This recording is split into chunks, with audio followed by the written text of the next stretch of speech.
सलाम अलैकुम। नाज़रीन, मेरा नाम अंजलि है। मेरी उम्र 28 साल है। मैं एक शादीशुदा लड़की हूँ। मैं एक दिन अपने वॉशरूम में नहा रही थी, तो पड़ोस में एक लड़का मुझे छप कर देखने लगा। मेरे खूबसूरत शरीर को देखते ही वो तो पागल होने लगा था। मेरा शौहर काम पर था, तो मुझे भी इस चीज़ की तलब थी। सी मैंने इस लड़के को अपने इसके साथ घर बुला लिया, और उसके साथ मेरी उम्र 26 साल थी, और ये बात 2 साल पहले की है। मेरे शौहर काम के सिलसिले में पटना गए हुए थे। मैं घर में अकेली थी और मेरे पास औलाद नहीं थी। मेरी सास मेरे पास ही रहती थी। मैं जब भी अपनी सास को देखती, तो वो भी अपनी सास को देख, वो भी एक खूबसूरत शरीर की मालिक थी, और मैं अपने शरीर को देखकर काफ़ी अफसरदा होती थी, क्योंकि मेरी सास 50 साल की थी। फिर भी वो मेरे से खूबसूरत थी। मैं अपनी सास से खूबसूरती का राज पूछती, तो वो मुझे बताती कि मैंने काफ़ी लड़कों के साथ तफ ताल्लुक़ बनाया है और उनके साथ सुकून लिया है, मज़े किए हैं। तुम भी ऐसा काम करो, तुम भी हमेशा जवान रहोगी। लेकिन मैं अपने पति के अलावा किसी को भी लफ्ट नहीं करवाती थी, और ना मुझे इस चीज़ की ज़रूरत थी।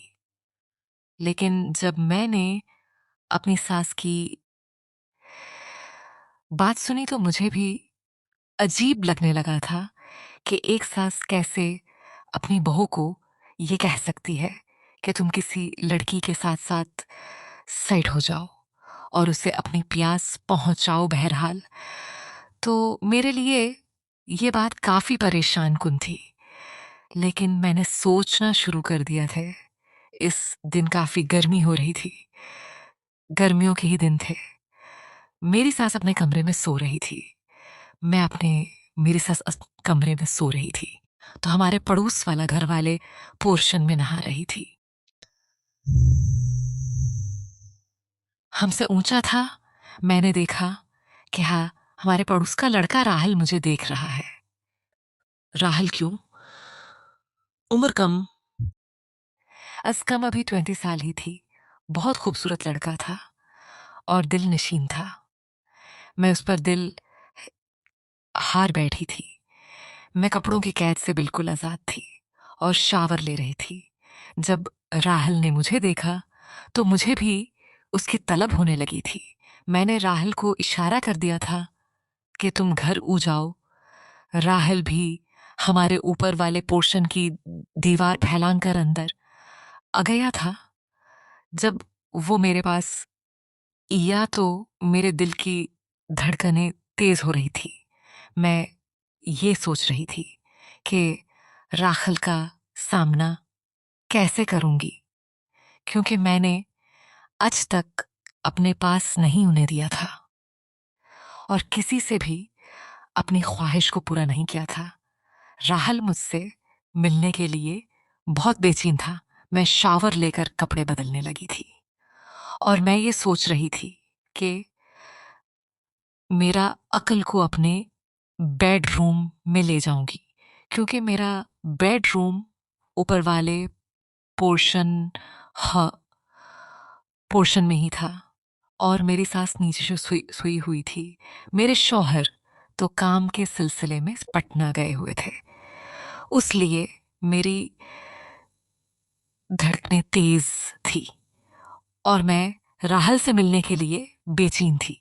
मैं राहुल जल्दी ही मेरी प्यास पहुंचा दे और मेरे पास आ जाए, मैं उसके साथ मोहब्बत करो। मैं राहुल को बाजू से पकड़कर अपने कमरे में ले गई थी। लेकिन मेरा ये पहला तजुर्बा था। मैंने अपने शौहर के अलावा आज तक किसी को वो चीज़ नहीं दी थी, और ना ही मैं ये करना चाह रही थी। लेकिन मेरी सास के इन अल्फाजों ने मुझे तोड़ कर रख दिया था। मैं बिल्कुल भी ऐसा नहीं करना चाहती थी। लेकिन जो मेरी सास ने मुझे बताया कि मैं अक्सर मर्दों के साथ वो काम करती हूँ और उनसे सुकून लेती हूँ। तुम भी ये काम करो, तुम्हारा शरीर भी खूबसूरत हो जाएगा और तुम भी एक नौजवान लड़की दिखोगी। तो मैंने भी सोच लिया था कि अब किसी लड़के के साथ सुकून लूंगी। तो फिर मैंने राहल को चिना था। राहल मेरे कमरे में पहुंच गया था और मेरे पास ही बैठा हुआ था और मेरे पास ही बैठा हुआ था। मैं अपने दिल की धड़कनों को काबू कर रही थी क्योंकि मुझे चीन ही नहीं रहा था, क्योंकि जिंदगी में पहली दफा एक जवान लड़का मेरे पास था और मुझसे अपनी ख्वाहिश पूरी करना चाह रहा था। मैंने भी राहल को रोके बना ही उसको अपने पास बुला लिया था और उसके साथ मोहब्बत करने लगी थी। राहल मेरे करीब आने लगा था और मेरी धड़कनें तेज हो गई थी। अचानक से राहल ने मुझे अपने साथ लगा लिया था और मेरे साथ मोहब्बत करने लगे थे।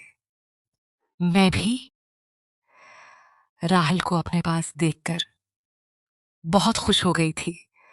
अब राहल तो मेरी हर तमन्ना को पूरे करने लगा था और मैं भी इसे मोहब्बत करने लगी थी, उसका भरपूर साथ देने लगी थी। राहल ने मुझे वो सुकून दिया था कि मैं जिंदगी भर नहीं भूल सकती थी। अब मैं तो अपने शौहर को मुरी सास नहीं लाती थी। जिस तरह मेरी सास ने मुझे बोला था, मैं अपने पड़ोसी राहल की ही दीवानी हो गई थी।